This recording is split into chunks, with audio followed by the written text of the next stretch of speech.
Bonjour chers membres de la famille Histoire d'âme. Aujourd'hui, nous allons vous présenter une histoire d'amour romantique. Alors commençons. N'oubliez pas de vous abonner à notre chaîne pour ne manquer aucune histoire pleine de sens. La grande salle de bal de l'Hôtel Plaza à Manhattan, New York, scintillait comme un palais de cristal. Des lustres suspendus haut, projetant une lueur radieuse qui se reflétait sur des cascades de roses blanches disposées en arches élégantes, chaque pétale baigné de la lumière des bougies. Le parfum de parfums coûteux se mêlait au léger tintement des flûtes de champagne, créant une atmosphère d'opulence irrésistible. 300 invités, l'élite de New York, parsemée de quelques journalistes aux yeux vifs, remplissaient les rangées de chaises en velours, leurs regards mêlés de curiosité et de jugement. C'était le mariage de la saison, un événement censé consolider l'héritage de la famille Whitmore, l'une des dynasties les plus puissantes de la ville. Mais pour Ella Monroe, la mariée de 28 ans se tenant au bout de l'allée, c'était l'apogée d'un rêve qu'elle avait à peine osé croire. Les doigts d'Ella effleurèrent la dentelle délicate de sa robe de mariée, un modèle élégant mais simple, bien éloigné des options ostentatoires que Ryan avait suggérées. Ses cheveux foncés étaient coiffés en un chignon lâche, une unique épingle à perles brillant sous les lumières. Ses yeux noisettes pétillaient d'un mélange de joie et de nervosité alors qu'elle faisait son premier pas dans l'allée, le quatuor à cordes s'enflant dans une tendre interprétation du canon de Pachelbel. Elle n'était ni héritière, ni mondaine, juste une artiste indépendante de Brooklyn, élevée dans un appartement exigu au-dessus de l'épicerie fine de son père. Son intelligence et sa résilience l'avaient portée à travers l'école d'art, à travers de longues nuits à dessiner dans des studios sombres, à travers une vie qui lui avait appris à protéger son cœur. Pourtant, la voici, sur le point d'épouser Ryan Whitmore, le charmant héritier aux cheveux d'or dont le sourire pouvait faire fondre n'importe quelle défense. Cela ressemblait à un conte de fées, fragile mais réel. Les invités se tournèrent, leurs sourires polis, leurs chuchotements étouffés. Ella aperçut Lila Carter, sa meilleure amie, au premier rang. Lila, une journaliste indépendante au franc-parler, lui fit un clin d'œil et un pouce levé, son rouge à lèvres éclatant encadrant un sourire malicieux. La nervosité d'Ella s'apaisa légèrement. Lila avait été son roc pendant ses fiançailles éclairs, celle qui l'avait mise en garde contre la réputation de playboy de Ryan, mais qui l'avait encouragée quand Ella avait insisté sur le fait qu'elle avait vu son côté plus doux. Plus loin, Margaret Whitmore était assise droite comme un i, ses cheveux argentés impeccables, son expression indéchiffrable. En tant que mère de Ryan, elle avait orchestré une grande partie de la splendeur du mariage, bien que son approbation d'Ella ait toujours semblé être un mince vernis sur du scepticisme. Le regard d'Ella se déplaça vers l'autel, où Ryan aurait dû attendre, mais seul l'officiant se tenait là, les mains jointes, le front légèrement plissé. Un murmure parcourut la foule. Les pas d'Ella faiblirent, ses chaussons de satin s'accrochant au tapis rouge. Où était-il? Son cœur battait la chamade, une peur familière s'insinuant, l'ombre de l'abandon de sa mère, le jour où elle s'était réveillée à 7 ans dans une cuisine vide avec un mot qui disait « Je ne peux pas rester ». Elle chassa cette pensée. Ryan ne ferait pas ça. Il avait promis un avenir, à travers des SMS tardifs, des cadeaux somptueux, la façon dont il l'avait fait tournoyer à Central Park. Cela signifiait quelque chose, n'est-ce pas? Lila était maintenant debout, se faufilant dans l'allée avec l'urgence d'une tempête. Son visage était pâle, sa confiance habituelle remplacée par quelque chose qu'Ella ne pouvait nommer. Elle pressa un morceau de papier froissé dans la main d'Ella, sa voix basse et urgente. « Ella, je suis tellement désolé. » Les doigts d'Ella tremblèrent en dépliant la note. L'écriture griffonnée de Ryan la fixait. « Je suis désolé, je ne peux pas faire ça. » Les mots lui transpercèrent la poitrine, une douleur aiguë lui coupant le souffle. La musique faiblit, puis s'arrêta. Les chuchotements se transformèrent en halètements. Des flashs éclatèrent, leur lumière crue épinglant Ella comme un spécimen sous verre. Elle entendit la voix d'une femme, celle de Margaret peut-être, marmonner. « À quoi pense ce garçon ?» Un journaliste au fond de la salle griffonnait furieusement, son stylo un métronome de son humiliation. Les genoux d'Ella fléchirent, la note glissant de ses doigts sur le sol. Elle pressa une main contre sa poitrine, se forçant à respirer, à se tenir droite. Elle ne pleurerait pas ici, pas devant ces étrangers qui la voyaient comme une intruse, une personne insignifiante qui avait osé grimper trop haut. La voix de son père résonna dans son esprit. Tu es plus forte que tu ne le penses, ma petite. Mais le poids de 300 regards était écrasant, chacun lui rappelant la vie qu'elle pensait pouvoir revendiquer. Elle vacilla, sa vision se brouillant, puis une main attrapa la sienne, ferme, chaude, la tirant de l'abîme. Elle leva les yeux, surprise, dans les yeux gris perçants de Nathan Whitmore. Le frère aîné de Ryan, l'énigmatique PDG de Whitmore Enterprises, était un homme qu'elle n'avait rencontré que 2 fois, une fois lors d'un dîner de famille tendu où son silence avait glacé la pièce, et une autre fois lorsqu'il avait hoché la tête sèchement à sa fête de fiançailles. À 34 ans, avec des pommettes saillantes et des cheveux noirs coiffés en arrière, son costume noir sur mesure dégageait une autorité qui faisait s'écarter les gens. Nathan était l'opposé de Ryan. Là où Ryan était lumière et charme, Nathan était acier et ombre, un homme qui collectionnait les livres rares et dirigeait les conseils d'administration d'une main de fer. Il se tenait au bord de la salle de bal, presque invisible au milieu du chaos, mais maintenant il était là, sa poigne l'ancrant alors que la pièce tournait. La foule se tut, leur choc palpable. La voix de Nathan, basse et impérieuse, brisa le silence. Il y aura un mariage aujourd'hui, dit-il, son regard balayant les invités, défiant quiconque de s'y opposer. Il se tourna vers Ella, son expression indéchiffrable, mais ses yeux s'adoucissant un instant fugace. Si Ryan n'est pas assez homme pour se tenir ici, je le ferai. Le souffle d'Ella se coupa, les mots n'avaient aucun sens. Nathan, l'homme qui lui parlait à peine, qui semblait taillé dans la glace, lui proposait de l'épouser. Elle jeta un coup d'œil à Lila, dont les yeux écarquillés reflétaient sa propre confusion. Margaret se leva, les lèvres s'entr'ouvrant pour protester, mais la main levée de Nathan la fit taire. Les journalistes se penchèrent en avant, stylo près, sentant une histoire qui ferait la une des journaux.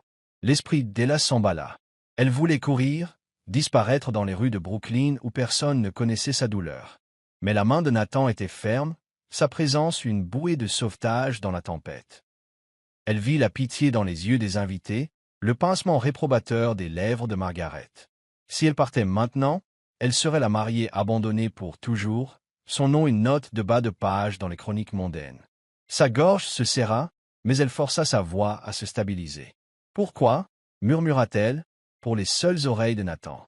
Il se pencha plus près, sa voix un murmure contre le chaos. « Parce que vous ne méritez pas ça. Laissez-moi vous aider. » L'officiant s'éclaircit la gorge, jetant un regard nerveux entre eux. La foule attendait, le souffle coupé. Le cœur d'Ella battait la chamade, sa peur de l'abandon luttant contre l'étincelle de défi que la trahison de Ryan avait allumée. Elle ne connaissait pas Nathan, ne lui faisait pas confiance, mais à cet instant, elle faisait confiance à sa propre force. Elle se redressa, le menton levé, et croisa son regard. « D'accord, dit-elle, à peine audible. » Les lèvres de Nathan tressaillirent, l'ombre d'un sourire. Il fit face à l'officiant, sa voix retentissant. « Continuez. » La musique reprit, hésitante mais résolue, alors qu'Ella Monroe, la jeune fille qui venait de tout perdre, prenait le bras de Nathan Whitmore, l'homme qui venait de changer son destin. Les flashs crépitèrent, les chuchotements s'amplifièrent, et quelque part au loin, une porte claqua sur la vie qu'elle avait connue. La somptueuse salle de bal de l'Hôtel Plaza à Manhattan se figea dans un instant infini. 300 paires d'yeux se fixèrent sur Ella Monroe et Nathan Whitmore, l'air lourd de stupeur. Ella se tenait à l'hôtel, sa main toujours serrée dans la poigne ferme de Nathan, se sentant comme une naufragée à la dérive dans une tempête, retenue seulement par un fil fragile. Le mot de Ryan, « Je suis désolé, je ne peux pas faire ça », résonnait encore dans son esprit, chaque mot une entaille vive dans sa fierté. Les flashs incessants des appareils photo des journalistes la brûlaient, leur lumière crue menaçant de la consumer, et les murmures des invités montaient comme une vague déferlante, prête à la noyer. La déclaration de Nathan flottait dans l'air. « Si Ryan ne peut pas être son mari, je le serai. » Sa voix, basse et impérieuse, résonna dans la salle de bal, réduisant la pièce au silence. L'esprit d'Ella vacillait, incapable de saisir le sens de ses paroles. Nathan Whitmore, le froid frère aîné de Ryan, PDG de Whitmore Enterprises, un homme qu'elle n'avait rencontré qu'une poignée de fois et avec qui elle avait échangé moins de 10 phrases, lui proposait de l'épouser devant des centaines de personnes sous le regard réprobateur de l'élite new-yorkaise. C'était de la folie, impossible que ce soit réel. La foule éclata en chuchotements stupéfaits, quelques journalistes griffonnaient frénétiquement, tandis que d'autres levaient leurs appareils photo, capturant chaque seconde de l'événement qui ferait la une des journaux. Margaret Whitmore, la mère de Ryan et Nathan, se leva d'un bond au premier rang, les lèvres pincées, les mains tremblantes, comme pour intervenir. « Nathan, que fais-tu » dit-elle, sa voix basse mais aiguë, audible pour ceux qui se trouvaient à proximité. Mais Nathan lui jeta simplement un regard, ses yeux glaciaux, et leva une main pour lui faire signe de s'asseoir. Margaret hésita, le visage tendu, mais elle se laissa retomber sur sa chaise, sa désapprobation évidente dans sa posture rigide. Ella avait l'impression que ses pieds ne touchaient plus le sol, son esprit un chaos d'émotions contradictoires. L'humiliation de la trahison de Ryan brûlait encore dans sa poitrine, mais maintenant une nouvelle peur surgissait.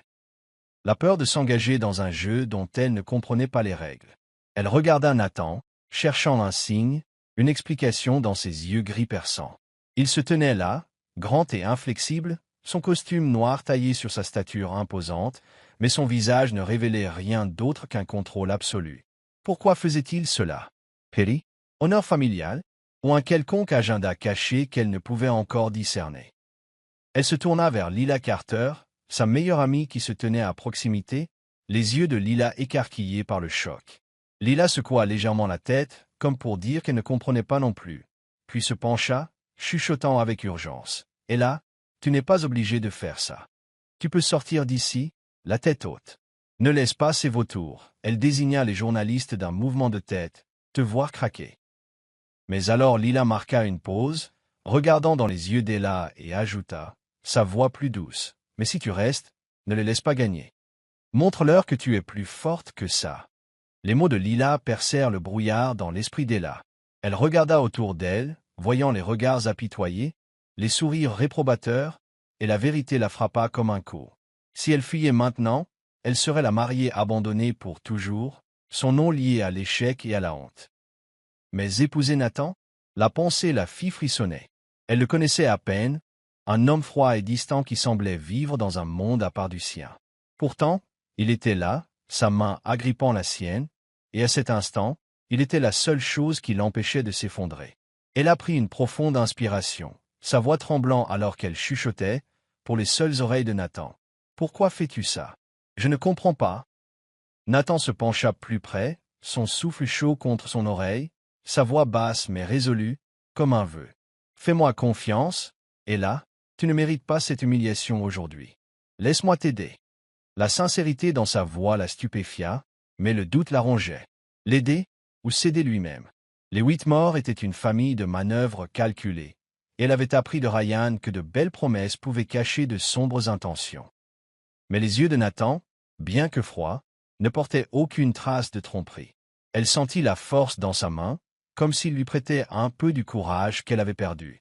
L'officiant s'éclaircit la gorge, son regard oscillant entre Ella et Nathan, visiblement troublé. « Devons-nous continuer » demanda-t-il, la voix hésitante, serrant fermement le livre de cérémonie.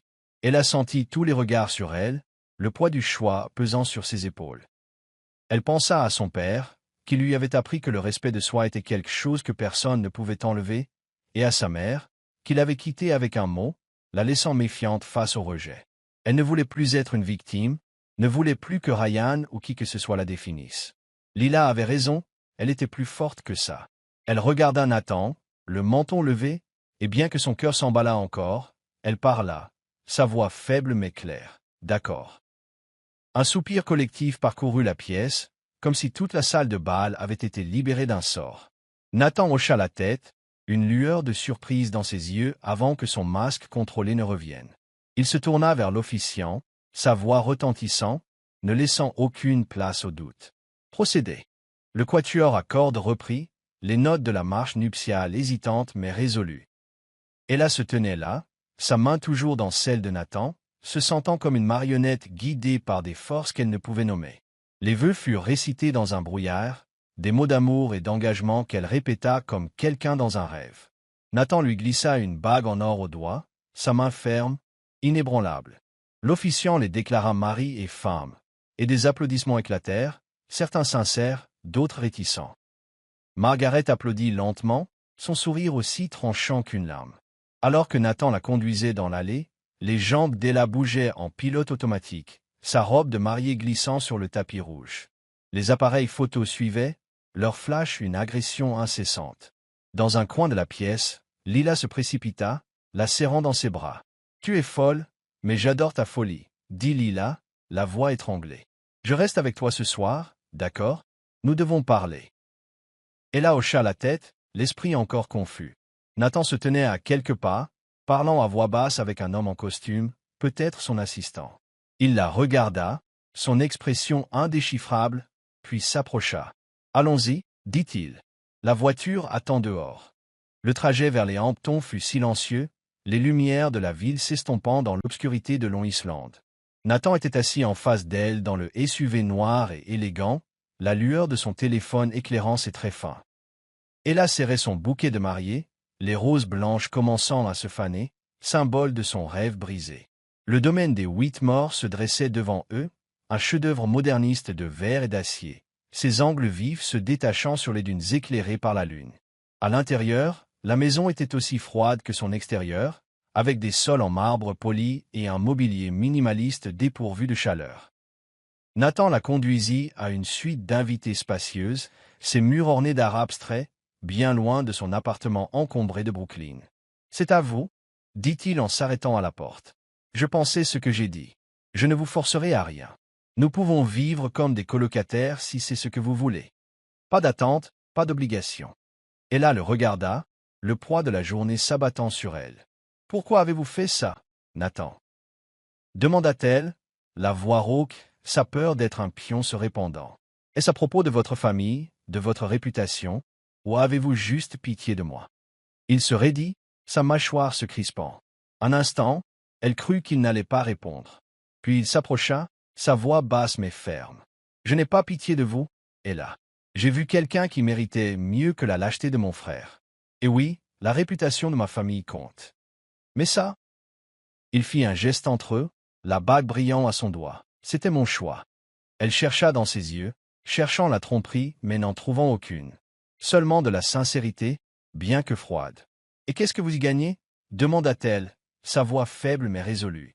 Il hésita, ses yeux vacillant avec quelque chose qu'elle ne pouvait nommer. « Le temps nous le dira, » dit-il finalement. « Reposez-vous. Nous parlerons demain. » Il partit, la porte se refermant doucement derrière lui. Ella s'effondra sur le lit. Sa robe de mariée s'amoncelait autour d'elle comme un nuage tombé. Son téléphone vibra, Lila, envoyant une série de jurons à propos de Ryan et la promesse de venir bientôt. Ella toucha la bague en or, froide et inconnue. La gratitude luttait contre la suspicion, son cœur déchiré entre l'homme qui l'avait sauvé de la disgrâce et les questions sur ses véritables intentions. Alors que l'océan murmurait derrière les fenêtres, Ella s'allongea, une mariée dans la maison d'un étranger, sa nouvelle vie commençant, incertaine mais portant une faible lueur d'espoir qu'elle pourrait se retrouver. Le domaine des Whitmore dans les Hamptons se dressait comme un monument à la richesse, sa façade de verre et d'acier brillant sous la pâle lumière du matin. Ella Monroe sortit du SUV noir, sa seule valise serrée à la main, le poids de sa nouvelle réalité pesant sur sa poitrine. Le mariage à l'Hôtel Plaza avait eu lieu 3 jours auparavant, un tourbillon de chocs et de défis qui l'avait laissé marier à Nathan Whitmore, un homme qu'elle connaissait à peine, un étranger qui avait comblé le vide laissé par la trahison de son frère Ryan. L'alliance en or à son doigt lui semblait étrangère, un froid rappel du vœu impulsif qu'elle avait fait pour sauver sa dignité. Maintenant, debout devant ce manoir tentaculaire, Ella se sentait comme une intruse dans un monde qui n'était pas le sien. Nathan se tenait à côté d'elle, son costume sur mesure impeccable, son expression aussi indéchiffrable que jamais. Le trajet depuis Manhattan avait été silencieux, le bourdonnement du moteur comblant l'espace où les mots auraient pu exister. Il n'avait pas parlé depuis qu'ils avaient quitté la ville, son attention fixée sur son téléphone, laissant Ella aux prises avec ses émotions embrouillées. Gratitude pour son intervention, suspicion de ses motivations et la douleur vive de l'abandon de Ryan.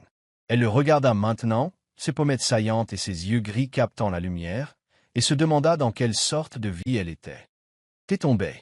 Bienvenue chez vous, » dit Nathan, sa voix basse, presque formelle, alors qu'il désignait l'entrée. Le mot « chez vous » choqua Ella. Sa maison était un appartement exigu de Brooklyn, ses murs tapissés de croquis, son air épais de l'odeur du café et de la peinture.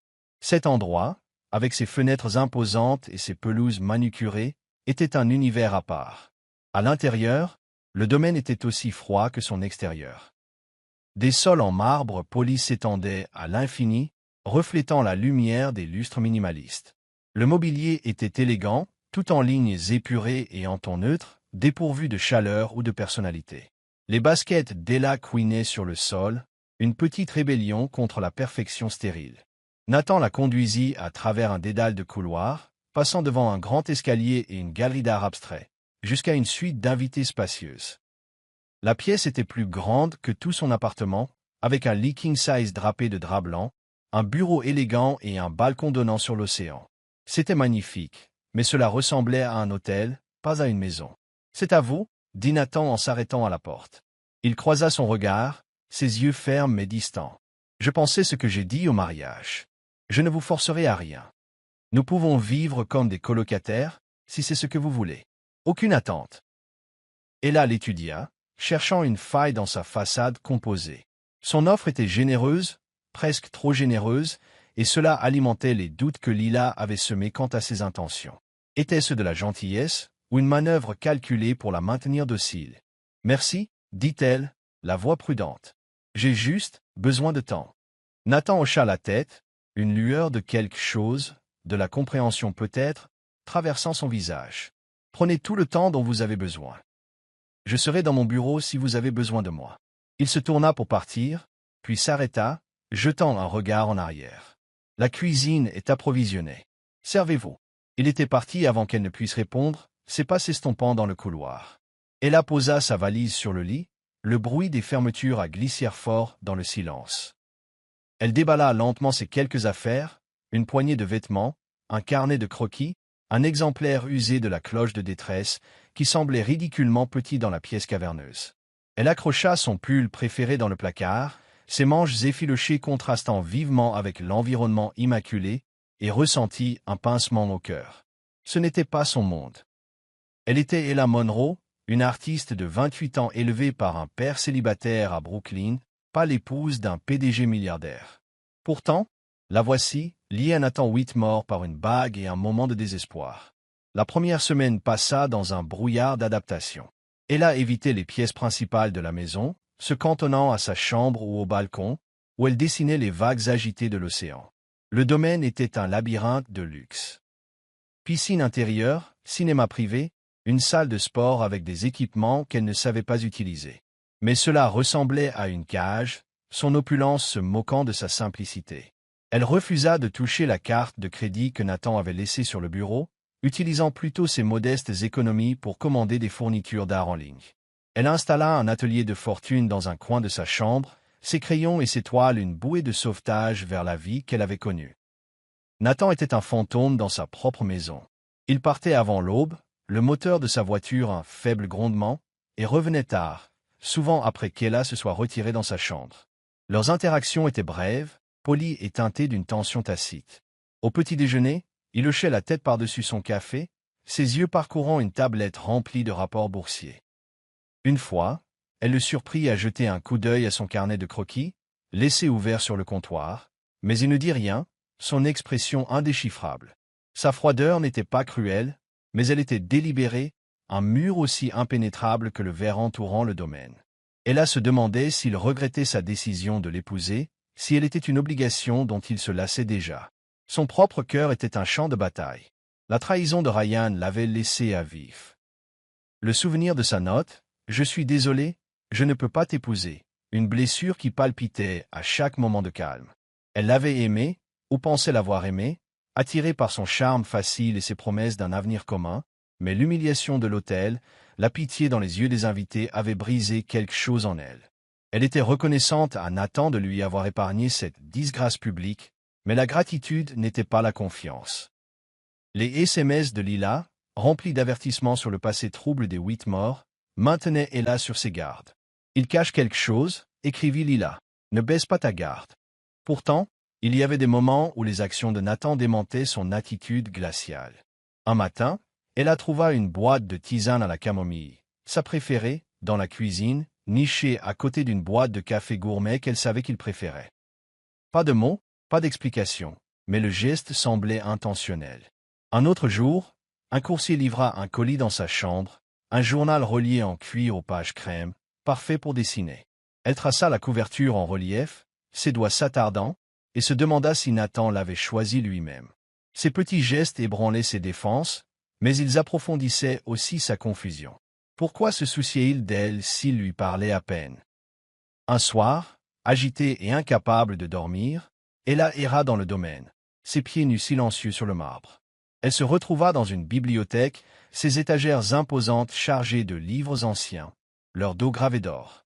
Une unique lampe brillait sur un bureau, éclairant un volume de poésie à moitié ouvert. Keats, nota-t-elle, le favori de son père. Elle s'enfonça dans un fauteuil en cuir, le livre sur ses genoux, et laissa les mots se brouiller tandis que ses pensées dérivaient. Cette maison, ce mariage, ressemblait à un puzzle aux pièces manquantes. Nathan en était le centre, un homme de contradiction, froid et pourtant gentil, distant et pourtant attentionné. Elle ne savait pas comment l'atteindre, ni même si elle le voulait. Le bruit de pas la surprit. Nathan apparut dans l'embrasure de la porte, sa chemise défaite, un verre d'eau à la main. Il se figea, ne s'attendant manifestement pas à elle. « Vous n'arrivez pas à dormir ?» demanda-t-il, sa voix plus douce que d'habitude. Ella secoua la tête, fermant le livre. « Cet endroit, c'est écrasant. Je ne sais pas comment être ici. » Il hésita, puis traversa la pièce, s'asseyant dans le fauteuil en face d'elle. La lampe projetait des ombres sur son visage, adoucissant ses traits anguleux. « Ce n'est pas une maison, » dit-il, presque pour lui-même. « C'est une vitrine. Mon père l'a construite pour impressionner, pas pour y vivre. » Ella l'étudia, sentant une rare ouverture. « Vous sentez-vous parfois comme si vous n'apparteniez pas ici ?» demanda-t-elle, la voix hésitante. Le regard de Nathan croisa le sien, et pendant un instant, le mur entre eux s'amincit. « Tous les jours, admit-il, mais c'est ce que je connais. » Il marqua une pause, ses doigts se resserrant autour du verre. « Vous n'avez pas à vous intégrer à ça, Ella. Soyez vous-même. Ça suffit. » Les mots, simples mais sincères, la prirent au dépourvu. Elle voulut en demander plus, sonder l'homme derrière le masque, mais il se leva, l'instant s'échappant. « Bonne nuit, » dit-il, et la laissa dans la bibliothèque, le livre de poésie lourd entre ses mains. De retour dans sa chambre, Ella resta éveillée, le murmure de l'océan s'infiltrant par les portes du balcon. Elle et Nathan étaient deux âmes solitaires, orbitant l'une autour de l'autre dans cette vaste maison vide. Sa promesse, pas d'attente, pas de pression. Lui donnait de l'espace, mais la laissait aussi à la dérive. Elle était encore en train de guérir, protégeant toujours son cœur, et la réserve de Nathan reflétait la sienne. Pourtant, dans la tisane à la camomille, le journal, l'honnêteté fugace dans la bibliothèque, elle entrevoyait une possibilité, une connexion, aussi faible soit-elle, qui pourrait un jour combler leur solitude. Pour l'instant, cependant, ils étaient des étrangers partageant un toit, liés par une bague et un choix que ni l'un ni l'autre ne comprenaient pleinement. Le domaine des Whitmore dans les Hamptons, avec ses murs de verre et ses espaces feutrés, était devenu familier mais toujours étranger à Ella Monroe. Près de 3 semaines s'étaient écoulées depuis le mariage impromptu, et elle luttait toujours pour trouver sa place dans ce monde opulent. Elle se cantonnait à sa spacieuse suite d'invités, dessinant les vagues infinies de l'océan ou travaillant à distance pour une petite galerie de Brooklyn, s'accrochant à sa véritable identité, une artiste de 28 ans issue d'une famille ouvrière, et non la nouvelle Madame Whitmore de la haute société. Nathan, fidèle à sa parole, maintenait une distance respectueuse. Sa présence se faisait sentir davantage par de petits gestes significatifs. Une boîte de tisane à la camomille dans le garde-manger, un journal relié en cuir laissé sur son bureau, ou un coin de jardin envahi par la végétation en cours de restauration en atelier. Mais ces actes, bien que chaleureux, approfondissaient sa confusion, intensifiant les questions sur les raisons de son mariage avec elle. Leur vie commune était une danse prudente, chacun maintenant un mur invisible. Ella voyait rarement Nathan. Il partait avant l'aube et revenait bien après qu'elle se soit retirée dans sa chambre. Leur brève rencontre, un signe de tête par-dessus le café du matin, un regard fugace lorsqu'elle laissait son carnet de croquis sur le comptoir, portait une tension silencieuse. Sa réserve n'était pas cruelle, mais elle était délibérée, un bouclier qu'elle ne pouvait pénétrer. Ella se demandait s'il regrettait de l'avoir épousée, si elle était un devoir dont il se lassait. Sa solitude était ponctuée par les souvenirs de Ryan, sa note cruelle. « Je suis désolé, je ne peux pas faire ça », et l'humiliation du jour du mariage. Elle l'avait aimé, ou du moins l'image qu'il avait peinte, un homme charmant promettant un avenir où elle pourrait être elle-même, aimée sans crainte d'abandon. Mais sa trahison avait brisé cette illusion, la laissant avec des questions sans réponse. Pourquoi s'était-il enfui? N'était-elle pas suffisante? Ses doutes se mêlaient aux avertissements de Lila sur le passé trouble des Whitmore. Maintenant Ella sur ses gardes, même si son cœur voulait parfois faire confiance à la gentillesse de Nathan. Un après-midi couvert, alors qu'une légère bruine embuait les fenêtres, Ella erra dans le domaine, l'esprit trop agité pour le dessiner. Le dernier SMS de Lila, un énigmatique « J'ai trouvé des trucs sur les Whitmore, appelle-moi », la laissa mal à l'aise, mais elle n'était pas prête pour d'autres secrets. Cherchant une distraction, elle parcourut les couloirs, ses baskets silencieuses sur le marbre, jusqu'à ce qu'elle entende des voix vives provenant du bureau. La lourde porte en chêne était entr'ouverte, et à travers l'ouverture, elle vit Nathan debout près d'un bureau en acajou, sa posture tendue, sa voix basse mais tranchante. En face de lui se trouvait Margaret Whitmore, ses cheveux argentés étroitement attachés, ses mains jointes avec l'aplomb de quelqu'un habitué au contrôle. Ella savait qu'elle devrait partir, mais l'intensité de la dispute la cloua sur place, sa respiration courte, la culpabilité luttant contre la curiosité. La voix de Margaret retentit, aiguë et accusatrice. « Tu es allé trop loin, Nathan. Épouser cette fille pour nettoyer le gâchis de Ryan? C'est imprudent. Le conseil remet en question ton jugement, et ce mariage n'est pas la distraction que tu penses. » La réponse de Nathan fut glaciale, chaque mot mesuré. « Ryan ne m'a pas laissé le choix. Son coup d'éclat à l'hôtel aurait pu faire chuter nos actions pire que n'importe quel scandale.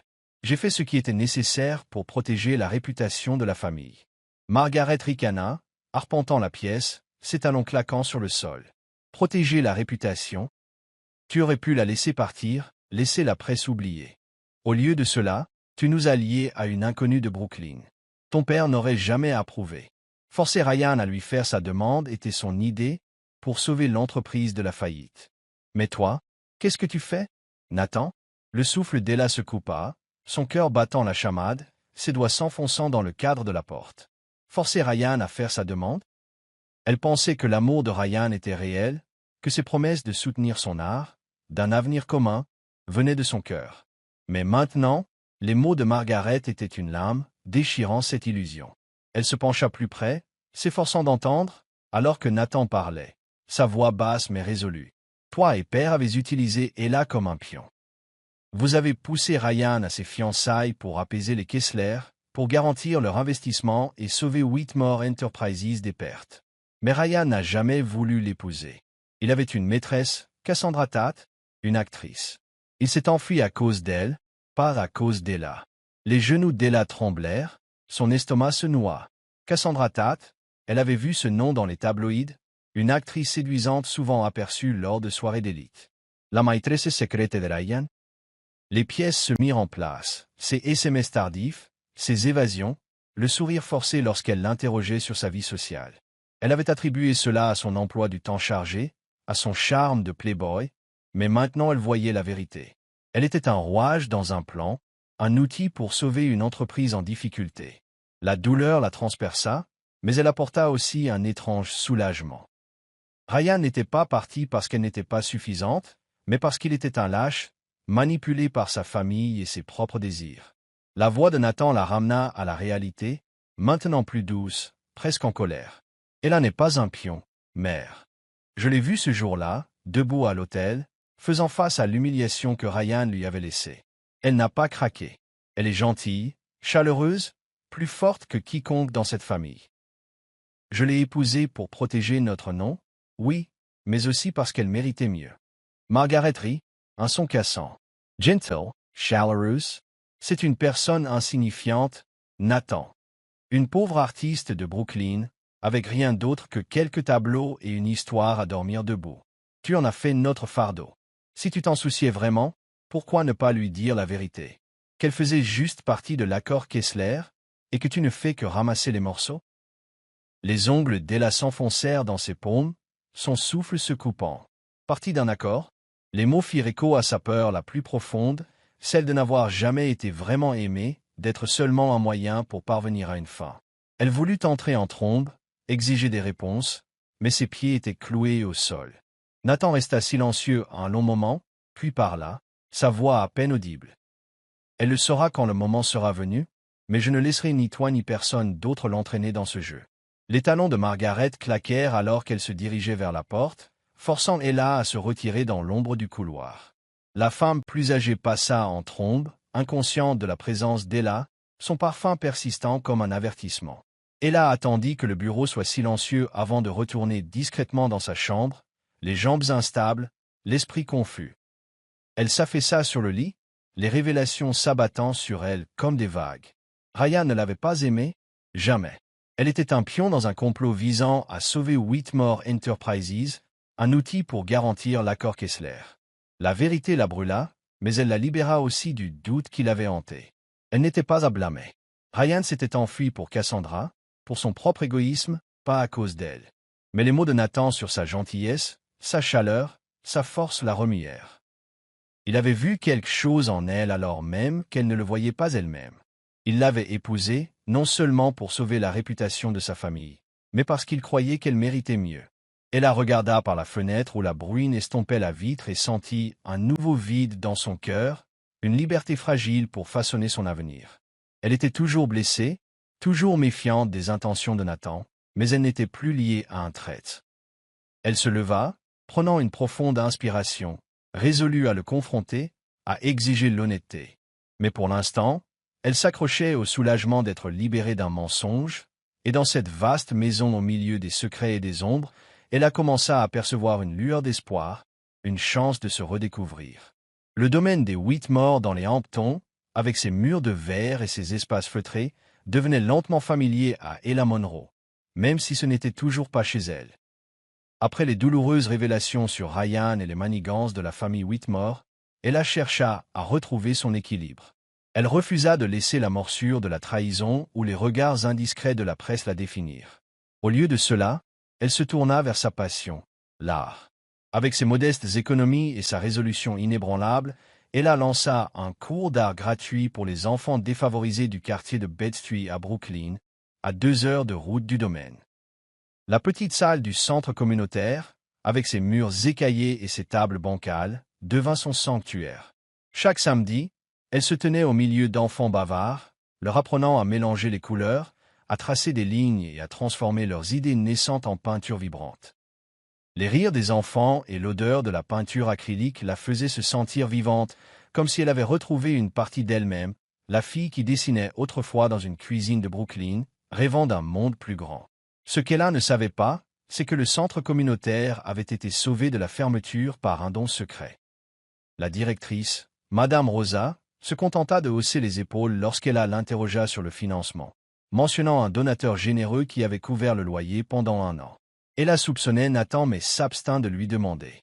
Ses gestes discrets, une tisane à la camomille, un livre d'art, le jardin transformé en atelier, faisaient partie de leur étrange vie partagée. Mais après avoir surpris sa dispute avec Margaret, elle restait prudente, pas encore prête à lui faire pleinement confiance. Un samedi matin, alors qu'Ella aidait une fillette timide nommée Sophia à peindre un papillon bleu de travers, les enfants éclatèrent en cris aigus, se précipitant vers la porte. Ella leva les yeux, surprise, pour voir Nathan entrer, portant une boîte débordant de crayons de couleur, de carnets de croquis et de pinceaux. Il portait un pull marine au lieu de son costume sur mesure, ses cheveux foncés légèrement décoiffés, paraissant plus accessibles mais toujours légèrement déplacés dans la pièce bruyante. Les enfants l'assaillirent, attrapant les fournitures, et Nathan, avec un rare sourire, les distribua avec une patience surprenante. Sophia tira sur la manche d'Ella, chuchotant fort. « Madame Ella, c'est le gentil monsieur qui nous a aidés à garder le cours. » Le souffle d'Ella se coupa, son cœur s'emballa. Elle regarda Nathan, maintenant accroupi pour répondre à la question d'un garçon, et surprit une lueur d'embarras dans ses yeux lorsqu'ils rencontrèrent les siens. Une fois le cours terminé et les enfants partis, Ella et Nathan se retrouvèrent seuls dans la pièce, entourés de dessins colorés scotchés au mur. Elle croisa les bras, sa voix douce mais ferme. C'est vous le donateur, n'est-ce pas? Pourquoi ne me l'avez-vous pas dit? Nathan se frotta la nuque, un geste enfantin qui l'a pris au dépourvu. Je ne voulais pas que tu penses que j'essayais d'acheter ta faveur, dit-il, sa voix basse. Tu aimes cet endroit. Je voulais juste qu'il continue. Elle a senti une chaleur se répandre en elle, bien qu'elle gardât un ton égal. Vous continuez à faire ces choses. Du thé, des livres, maintenant ce cours. Je ne sais pas comment vous lire, Nathan. Qu'est-ce que vous voulez? Il la regarda, ses yeux gris fixes et sincères. Je veux que vous ayez un endroit où vous pouvez être vous-même, dit-il simplement, pas à cause de moi ou de ma famille ou de ce mariage, juste pour vous. Ces mots touchèrent un point sensible dans le cœur d'Ella, mais elle se retint, son mur toujours dressé. Merci, dit-elle doucement, mais j'ai besoin de temps pour vous comprendre, pour nous comprendre. Nathan hocha la tête comme s'il avait anticipé sa prudence. Je comprends, dit-il. Nous irons pas à pas. L'occasion de franchir l'étape suivante se présenta de manière inattendue quelques nuits plus tard, lorsqu'Ella tomba malade d'un gros rhume. Elle gisait recroquevillée dans sa chambre, fiévreuse et endolorie, son corps épuisé d'avoir trop tiré sur la corde. Trop têtue pour demander de l'aide, elle essaya de s'en sortir seule. Mais vers minuit, un léger coup à la porte la réveilla, et Nathan entra, portant un plateau avec une tasse de thé fumante, un flacon de médicaments contre le rhume et un linge humide. Il portait une chemise retroussée, les cheveux en désordre, et pour la première fois, Ella vit l'inquiétude clairement gravée sur son visage, un Nathan qui n'était plus la statue glaciale qu'elle avait rencontrée au début. « Vous brûlez de fièvre » dit-il en posant le plateau sur la table de nuit. Il posa le linge sur son front, son contact doux mais décidé. « Pourquoi ne m'as-tu pas dit que tu étais malade ?» Ella essaya de se redresser, sa voix rauque. « Je ne voulais pas te déranger. Tu es toujours occupé. » Les lèvres de Nathan tressaillirent, un faible sourire. Pas trop occupé pour ça. Il resta toute la nuit, vérifiant sa température, remplissant son verre d'eau et la persuadant de prendre ses médicaments. Sa présence était constante, réconfortante, et au fil des heures, elle a senti ses défenses s'adoucir. Dans la faible lueur de la lampe de chevet, les gardes de Nathan semblèrent aussi tomber. Lorsqu'elle a, à moitié délirante à cause de la fièvre, lui demanda pourquoi il gardait toujours les gens à distance. Il hésita, puis parla, la voix basse. « J'ai été fiancé une fois, dit-il en fixant le sol. Il y a 5 ans. Elle s'appelait Claire. Je pensais qu'elle m'aimait, mais elle en voulait à mon nom, à mon argent. Quand je l'ai surprise à vendre des secrets de l'entreprise à un rival, ça a brisé quelque chose en moi. Je garde mes distances depuis. C'est plus sûr comme ça. » Le cœur d'Ella se serra à la crudité de sa voix. Elle tendit la main, effleurant la sienne. « Je suis désolé, » murmura-t-elle, « mais tout le monde n'est pas comme ça. » Il la regarda, ses yeux s'adoucissant. « Je commence à le croire, » dit-il, et le poids de ses mots persista entre eux, une promesse silencieuse. Alors qu'Ella se rétablissait, leur dynamique changea, de petits pas les rapprochant. Ils commencèrent à passer des soirées ensemble, n'étant plus des étrangers liés par un contrat, mais 2 personnes apprenant à se connaître. Un week-end, ils s'attaquèrent au jardin envahi par la végétation derrière le domaine, arrachant les mauvaises herbes et plantant de nouvelles fleurs sous le soleil printanier. Nathan, manches retroussées et une tache de terre sur la joue, rit, un son rare et sans retenue, quand Ella l'aspergea accidentellement avec le tuyau d'arrosage. Le moment parut ordinaire, et pourtant profond, un aperçu de ce qu'il pourrait être. Sous le large porche du domaine, ils instaurèrent un rituel. S'asseoir ensemble, siroter du chocolat chaud et partager des histoires. Un soir, alors que le clair de lune se répandait sur le plancher en bois, Ella se confia sur son rêve d'ouvrir sa propre galerie, un espace où les artistes sous-représentés pourraient briller. C'est probablement un rêve lointain, dit-elle en traçant le bord de sa tasse, mais je veux créer quelque chose qui compte. Nathan écouta, le regard pensif. Ce n'est pas un rêve lointain, dit-il. Vous avez la vision et le cœur. Il marqua une pause, puis ajouta presque timidement. Je travaille aussi sur quelque chose, un roman. C'est brut, mais je veux le publier un jour, peut-être sous un pseudonyme. Les yeux d'Ella s'écarquillèrent, un sourire éclatant. Vous êtes plein de surprises, Nathan Whitmore. Me laisseras-tu le lire? Il eut un petit rire, secouant la tête. Pas encore, c'est un désordre, mais bientôt. Ces moments, jardinage, chocolat chaud, partage de rêves, tissèrent un fil fragile de confiance entre eux. Ella portait toujours le poids de la trahison de Ryan et des secrets des Whitmore, mais les actions de Nathan parlaient plus fort que ses doutes. Il n'était pas le PDG froid qu'elle avait rencontré au début, ni le sauveur calculateur qu'elle avait craint. C'était un homme avec ses propres cicatrices, essayant, comme elle, de trouver quelque chose de réel. Au clair de lune et à la chaleur du chocolat chaud, l'amour commença à prendre racine, silencieusement mais sûrement, entre deux âmes qui pensaient autrefois qu'elles seraient toujours seules. La douce lumière printanière baignait le jardin derrière le domaine des Whitmore au Hampton, où les marguerites fraîchement plantées se balançaient dans la brise. La fontaine restaurée gargouillait une mélodie apaisante, se mêlant au chant des oiseaux dans les arbres. Ella Monroe se tenait parmi les parterres de fleurs, sécateur à la main, un léger sourire flottant sur ses lèvres alors qu'elle admirait le travail qu'elle et Nathan avaient investi dans cet espace. Leur soirée à siroter du chocolat chaud sur le porche, les heures passées à jardiner ensemble et les moments à partager leurs rêves avaient tissé un lien entre eux, fragile mais de plus en plus fort. Le domaine ne ressemblait plus à une prison froide pour Ella. Il devenait un endroit qu'elle pouvait appeler chez elle, un petit pas à la fois. Ses cours d'art gratuits dans le quartier de Bed-Stuy, à Brooklyn, restaient sa plus grande joie. Chaque samedi, elle conduisait 2 heures depuis les Hamptons, apportant peinture et papier pour enseigner aux enfants défavorisés comment transformer leur imagination en œuvres d'art vibrantes. Leurs rires éclatants et leurs coups de pinceau maladroits mais sincères étaient un baume pour les blessures laissées par la trahison de Ryan et les secrets de la famille Whitmore. Debout dans la petite salle du centre communautaire, avec ses murs écaillés et ses tables bancales, elle se sentait plus vivante que jamais. C'était la vraie Ella Monroe, l'artiste qui dessinait autrefois dans un coin de cuisine à Brooklyn, pas la nouvelle Madame Whitmore de la haute société. Nathan, malgré son emploi du temps chargé de réunions et de rapports financiers chez Whitmore Enterprises, apparaissait parfois à l'improviste au cours. Il apportait une boîte de fournitures artistiques ou s'asseyait simplement dans un coin, observant les enfants avec un sourire discret. Ella commença à chérir sa présence. Ces moments où il révélait la tendresse sous son extérieur stoïque. Mais elle gardait toujours une partie de son cœur, craignant que ce bonheur, aussi doux soit-il, ne puisse se dissoudre comme un rêve. Les avertissements de Lila sur le passé trouble des Whitmore, associés au souvenir de la trahison de Ryan, persistaient comme des ombres sombres dans son esprit.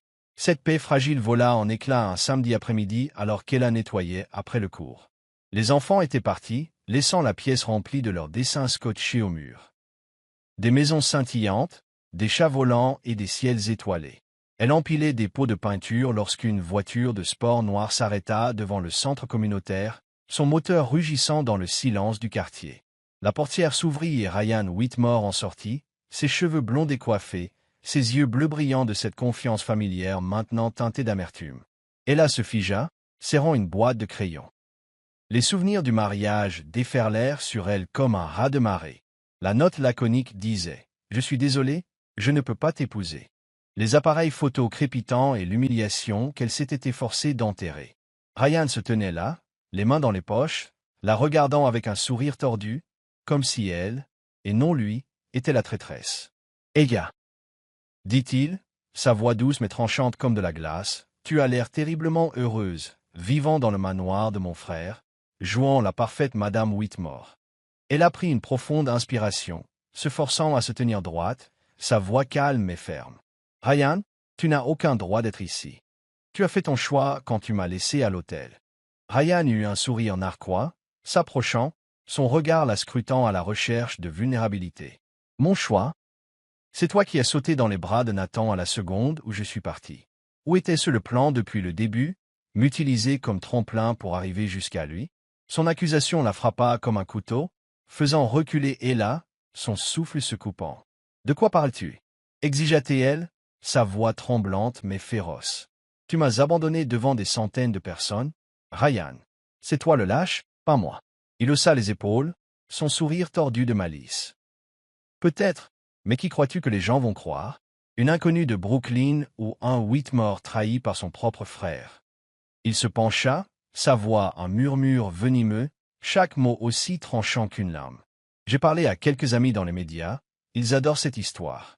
Ella Monroe, l'intrigante, toujours amoureuse de Nathan et m'utilisant pour arriver jusqu'à lui. » Elle a senti le sang quitter son visage, son esprit vacillant.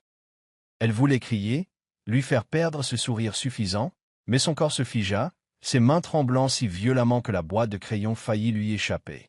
Ryan se tourna, lançant une dernière pique par-dessus son épaule en montant dans sa voiture. « Profite bien de ton faux bonheur, » et là. La voiture rugit et démarra en trombe, la laissant seule dans la lumière déclinante du jour, le cœur lourd. En quelques heures, les rumeurs se répandirent comme une traînée de poudre. Les tabloïds éclatèrent avec des titres sensationnels. Scandale Whitmore, la mariée manipule les frères pour gravir l'échelle sociale. Des articles citaient des sources proches de Ryan, dépeignant Ella comme une croqueuse de diamants qui avait orchestré tout le drame du mariage. Des photos du mariage, le visage stupéfait d'Ella alors que Nathan lui prenait la main, furent déformés pour correspondre à un faux récit, comme si elle avait tout planifié. Les réseaux sociaux furent pires, avec des milliers de commentaires vicieux la traitant de briseuse de famille, de vipère ou de chasseuse de fortune. Certains parents du cours d'art envoyèrent des messages, se demandant si elle était digne de confiance pour enseigner à leurs enfants, et quelques-uns retirèrent même leurs enfants du programme. Ella retourna au domaine, se recroquevillant dans sa chambre, son téléphone vibrant sans cesse de SMS de Lila et d'alertes d'actualité. Elle l'éteignit, se sentant comme si elle se noyait dans une mer déchaînée. L'humiliation du jour du mariage refit surface, mais cette fois, c'était pire. Elle n'était pas seulement une victime, elle était l'accusée, jugée et condamnée par le public. Elle pensa à Nathan, à leur soirée sur le porche lorsqu'il parlait de son rêve d'écrire, aux cicatrices laissées par son ex-fiancé. Il ne méritait pas d'être entraîné dans ce pétrin, de voir sa société, Whitmore Enterprises, qu'il s'était battu pour sauver, souffrir à cause des mensonges de Ryan. Une pensée douloureuse mais claire lui traversa l'esprit. Peut-être devrait-elle partir. Quitter le domaine, quitter Nathan, le laisser régler ce chaos sans qu'elle ne l'entraîne vers le bas. Elle prit une feuille de papier, ses doigts tremblants alors qu'elle écrivait. « Nathan, je ne veux pas être un fardeau. Merci pour tout, mais je pense que je devrais partir. » Mais alors qu'elle pliait la note, une étincelle de défi jaillit en elle. Partir signifiait laisser Ryan gagner, laisser ses mensonges façonner son histoire. Elle n'était pas une intrigante, pas une croqueuse de diamants, et elle ne le laisserait pas voler le bonheur qu'elle et Nathan avaient construit sur les décombres. Ella déchira la lettre, les morceaux flottant jusqu'au sol. Des larmes coulaient sur ses joues, mais elle les essuya, se leva et résolut de rester, au moins pour affronter Nathan, pour voir de quel côté il se rangerait. Elle ne savait pas s'il la défendrait ou s'il donnerait la priorité à son entreprise, mais elle savait qu'elle ne pouvait plus fuir. Elle s'était tenue droite à l'autel le jour de leur mariage, et elle se tiendrait droite à nouveau, aussi féroce que soit la tempête. Le lendemain matin, le domaine des Whitmore était enveloppé d'un silence tendu, comme si l'air lui-même retenait son souffle. Ella Monroe se réveilla les yeux gonflés, les titres vicieux des tabloïds la hantant comme un cauchemar incessant. Elle se traîna jusqu'à la cuisine, avec l'intention de préparer une tasse de tisane à la camomille pour calmer ses nerfs, mais son esprit était un tourbillon d'accusations de Ryan. Qu'elle l'avait utilisé, qu'elle avait toujours aimé Nathan et tout orchestré pour gravir l'échelle sociale. Chaque article, chaque commentaire sur les réseaux sociaux était un coup de poignard, entaillant profondément le respect de soi qu'elle s'était efforcée de reconstruire depuis le jour humiliant du mariage. Elle ne savait pas combien de temps elle pourrait encore endurer, ni si Nathan, avec toute la tendresse qu'il lui avait montrée, la soutiendrait ou choisirait de protéger son empire. Nathan se tenait au comptoir de la cuisine, le téléphone collé à l'oreille, sa voix vive mais contrôlée, comme un général se préparant au combat. « Appelez l'équipe de relations publiques maintenant, je veux une conférence de presse au siège aujourd'hui. » Non, pas de retard. Il raccrocha, se retourna, et son expression s'adoucit en voyant Ella. Elle se tenait là, les bras enroulés autour d'elle, paraissant petite et fragile dans son pull usé. « Ça va ?» demanda-t-il, sa voix basse, remplie d'une inquiétude qui donnait l'impression que rien d'autre au monde n'importait plus qu'elle à cet instant. Ella secoua la tête, sa voix rauque, presque un murmure. « Non, Nathan, ça ne va pas. Ryan, Illinois me Detroit. Et toi, ton entreprise, j'ai vu les rapports disant que tes actions chutent. » Nathan s'approcha, ses yeux gris se fixant sur les siens, inébranlables. « L'entreprise n'a pas d'importance, » l'interrompit-il, sa voix ferme. « Tu importes plus. Je vais m'occuper de ça, et là, je te le promets. » Elle le regarda, le cœur battant la chamade, une vague d'émotions montant, l'espoir mêlé à la peur. « Pourquoi fais-tu ça ?» demanda-t-elle, la voix tremblante. « Tu pourrais me laisser partir, laisser ça se tasser. L'entreprise est tout pour toi, Nathan. Pourquoi risquer ça ?» Nathan prit sa main, son contact chaud et ferme, comme une ancre dans la tempête. « Parce que je ne veux pas te perdre. » dit-il, sa voix basse mais intense. « J'ai laissé trop de choses m'échapper, des rêves, la confiance, des gens auxquels je tenais. Mais toi, tu es quelque chose pour quoi je me battrai. Je ne laisserai pas Ryan ou qui que ce soit détruire ce que nous construisons. » Ces mots étaient comme une petite flamme, réchauffant le cœur glacé d'Ella, mais la peur persistait. Elle craignait qu'il ne change d'avis, que la pression du conseil d'administration ou du nom Whitmore ne l'emporte sur ses sentiments pour elle. Elle hocha la tête, n'osant pas en dire plus, mais à l'intérieur, une lueur d'espoir vacilla. Nathan lui serra légèrement la main avant de se détourner, passant un autre appel pour organiser la conférence de presse. Ella resta là, lui tournant le dos, se demandant si ce moment marquerait le début ou la fin de leur histoire. La conférence de presse eut lieu au siège de Whitmore Enterprises à Manhattan, une tour de verre étincelante se dressant contre la ligne d'horizon de la ville. Des centaines de journalistes s'entassaient dans la grande salle de conférence, les flashs crépitant sans relâche, l'air épais de curiosité et de soif de scoop. Les caméras des plus grandes chaînes de New York étaient braquées sur le podium où un logo en relief de Whitmore Enterprises brillait en arrière-plan. Ella se tenait en coulisses, les mains si serrées que ses ongles s'enfonçaient dans ses paumes, son cœur battant comme s'il allait éclater. Lila Carter, sa meilleure amie, se tenait à ses côtés, lui tenant la main et lui chuchotant des encouragements. « Il fera ce qu'il faut, Ella. Je sais que c'est un salaud froid, mais je vois comment il te regarde. Il ne te laissera pas tomber. » Ella hocha la tête, mais son cœur était lourd d'inquiétude. Si Nathan choisissait de protéger son entreprise plutôt qu'elle, elle ne lui en voudrait pas. Whitmore Enterprises était son héritage, la chose pour laquelle il avait sacrifié ses rêves personnels. Mais cette vérité ne rendait pas la douleur potentielle plus facile à supporter. Elle pensa à leur soirée sur le porche lorsqu'il parlait de son rêve d'écrire, aux cicatrices laissées par son ex-fiancé. Elle pensa au jardin qu'ils avaient entretenu ensemble, au cours d'art qu'il avait discrètement financé. S'il se détournait maintenant, ces moments se dissoudraient, la laissant le cœur brisé. Nathan monta sur le podium, son costume noir impeccable, son visage calme, mais ses yeux d'acier. Il se tenait là, imposant et inflexible, comme si aucune caméra ni aucune question ne pouvait l'ébranler. La foule se tut, attendant, et il commença, sa voix résonnant clairement dans l'espace. « Je suis ici aujourd'hui pour aborder les rumeurs concernant ma femme, Ella Monroe, et ma famille. » Des murmures parcoururent la pièce, mais il leva une main, exigeant le silence, son regard balayant les journalistes comme un avertissement. « Mon frère Ryan a prétendu qu'Ella l'avait utilisé pour m'atteindre. C'est un mensonge. La vérité, c'est que c'est moi qui ai supplié Ella de me donner une chance. » La salle tomba dans le silence, le bruit des appareils photo cliquant comme une tempête. Le cœur d'Ella s'arrêta, son souffle se coupa dans sa poitrine. Nathan continua, sa voix ferme et débordant d'émotion, chaque mot gravé dans son cœur. « Le jour de notre mariage, lorsque Ryan a abandonné Ella à l'hôtel, j'ai vu une femme forte, gentille et méritant bien plus que ce que mon frère pourrait jamais offrir.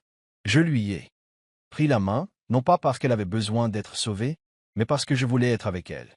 Chaque jour depuis, je suis devenu plus certain que c'était la meilleure décision que j'ai jamais prise. » La foule éclata, les applaudissements se mêlant aux questions criées par les journalistes, mais Nathan ne la salua pas. Il se tourna vers Ella, qui se tenait dans les coulisses, ses yeux doux mais résolus. Il lui fit signe d'avancer. Ella hésita, las jambas tremblantes, las flash menaçant de l'englouti. Lila la poussa doucement en chuchotant. « Vas-y, c'est ton moment. » Ella prit une profonde inspiration, montant sur le podium, se sentant comme si le monde entier observait chacun de ses mouvements. Nathan lui prit la main, la rapprochant, sa chaleur apaisant une partie de sa peur. Et puis, à la stupéfaction de tous, il s'agenouilla, sortant une petite bague en argent gravée de marguerite, symbole de leur moment partagé. Du thé à la camomille au jardin qu'ils avaient entretenu, de sa poche. « Et là, » dit-il, sa voix s'étranglant, révélant sa vulnérabilité pour la première fois devant la foule. « Je ne t'ai pas épousé pour sauver qui que ce soit. Je t'ai épousé parce que je t'aime. Laisse-moi faire les choses correctement, cette fois, avec mon cœur. Des larmes coulaient sur le visage d'Ella, non pas de honte ou de douleur, mais d'une joie inattendue et profonde qu'elle ne pouvait articuler. Elle regarda dans les yeux de Nathan, voyant sa sincérité, voyant l'homme qui avait abandonné son extérieur froid pour se tenir ici, plaçant son cœur et sa réputation entre ses mains. Elle hocha la tête, incapable de parler, et Nathan lui glissa la bague au doigt, se levant pour la prendre dans ses bras. Elle pressa son visage contre sa poitrine, entendant son rythme cardiaque régulier. Et à cet instant, le monde extérieur, caméra, journalistes, rumeurs, s'évanouit. La foule explosa, certains applaudissant avec enthousiasme, d'autres criant des questions. Mais Nathan ne fit que serrer plus fort la main d'Ella, la conduisant hors du podium. La conférence se termina par le vœu de Nathan de poursuivre en justice tout média continuant à répandre de fausses rumeurs. Il révéla également que Ryan avait admis ses torts lors d'une conversation familiale privée et que Margaret Whitmore, bien qu'à contre-cœur, s'était rangée du côté de Nathan, coupant les ponts avec Ryan pour protéger la réputation de la famille. Ryan, confronté au contre-coup de sa propre famille, disparut de la scène publique, sa réputation entachée par les mensonges qu'il avait semés. Cette nuit-là, de retour au domaine, Ella était assise sur le porche, la bague Marguerite brillant au clair de lune. Nathan était assis à côté d'elle, sa main enlacée dans la sienne, et pour la première fois, leur silence n'était pas né de la distance mais de la compréhension.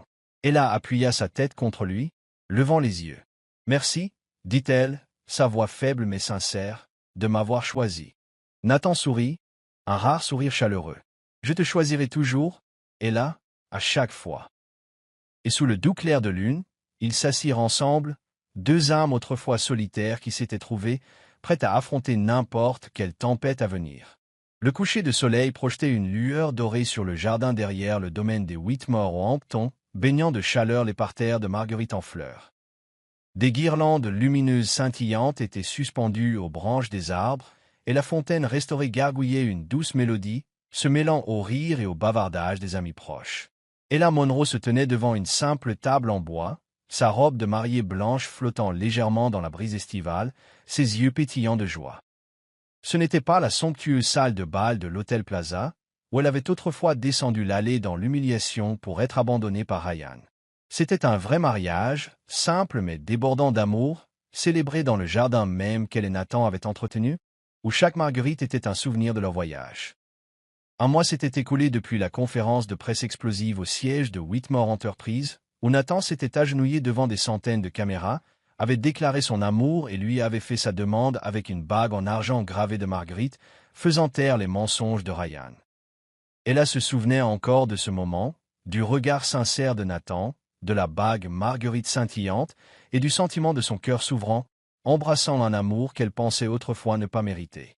Quand elle avait hoché la tête, des larmes coulant sur son visage, ce n'était ni reddition ni salut, c'était un choix libre, une promesse de son cœur au sien.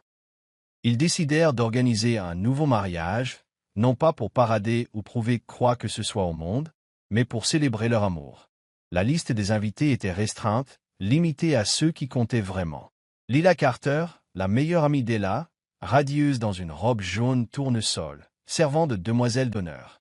Madame Rosa, la directrice du centre communautaire de Bed-Stuy qui était devenue une amie chère, et une poignée d'amis de Brooklyn qui avaient partagé les luttes d'Ella. Le plus spécial étaient les enfants des cours d'art d'Ella, vêtus de leurs plus beaux habits, courant dans le jardin, serrant des dessins qu'ils avaient faits comme cadeau de mariage. Il n'y avait pas de journalistes, pas de haute société, pas de flash d'appareils photo, juste des sourires sincères et la chaleur d'une famille choisie. Nathan se tenait à côté d'Ella, vêtu d'un costume en lin gris clair, ses cheveux foncés légèrement décoiffés par la brise. Il ne pouvait détacher ses yeux d'elle, son regard rempli d'admiration et d'un amour profond qu'il avait autrefois caché derrière une façade froide. Alors qu'ils échangeaient leurs vœux, sa voix était ferme mais riche d'émotion, promettant de l'aimer et de la protéger à travers toutes les tempêtes. Et là, la voix légèrement tremblante, jura d'être sa partenaire, non seulement les jours ensoleillés, mais aussi dans les nuits les plus sombres. Ils échangèrent leurs alliances, la bague Marguerite d'Ella et une simple alliance en argent pour Nathan. Et lorsque l'officiant les déclara mari et femme, les acclamations et les applaudissements des enfants retentirent, les faisant rire tous les deux. La réception se déroula dans le jardin, avec des rubans de soie blanche drapés au-dessus et des tables en bois chargées de nourriture simple mais délicieuse. Des sandwichs de l'épicerie fine préférée d'Ella à Brooklyn, des pâtisseries d'une boulangerie locale et du vin que Nathan avait sélectionné dans la cave du domaine. Les enfants couraient partout, jouant à chat, tandis que Lila menait une danse improvisée sous les lumières. Ella et Nathan étaient assis ensemble, main dans la main, regardant tout le monde se délecter de la joie, ressentant une paix qu'ils n'avaient jamais connue. Lila, après quelques verres de vin, serra Ella fort dans ses bras. « Je te l'avais bien dit, » murmura-t-elle, les yeux pétillants. « Ce type froid a un cœur, et il est à toi. » La vie après le mariage n'était pas un conte de fées parfait, mais elle était riche de sens. Ella continuait à donner ses cours d'art à Bed-Stuy, développant le programme avec le soutien discret de Nathan. Elle commença à planifier son plus grand rêve. Une galerie à Brooklyn, un espace où les artistes sous-représentés pourraient exposer leur travail et trouver leur voie. Elle passait ses matinées à visiter des lieux potentiels, carnet de croquis à la main pour noter des idées, et chaque petit pas en avant lui donnait l'impression de vivre en accord avec elle-même. Nathan, pendant ce temps, dirigeait Whitmore Enterprises à travers les suites du scandale Ryan.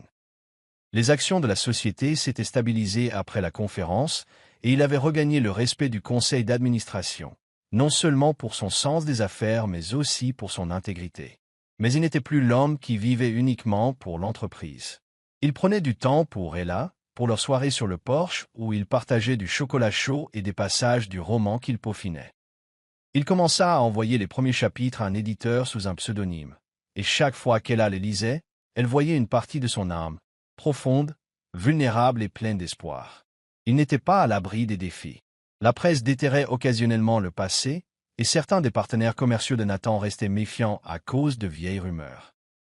Mais Nathan soutenait Ella, non seulement en tant que mari mais aussi en tant que partenaire, prêt à affronter n'importe quelle tempête.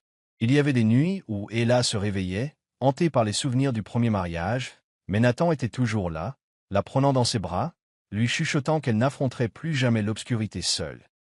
Un après-midi d'automne vibrant, Ella était assise au centre communautaire de Bed-Stuy, entourée de ses élèves alors qu'ils peignaient une fresque murale pour le quartier. Leurs pinceaux créaient une scène vivante, des maisons, des arbres et un ciel coloré, reflétant leur rêve d'un monde meilleur.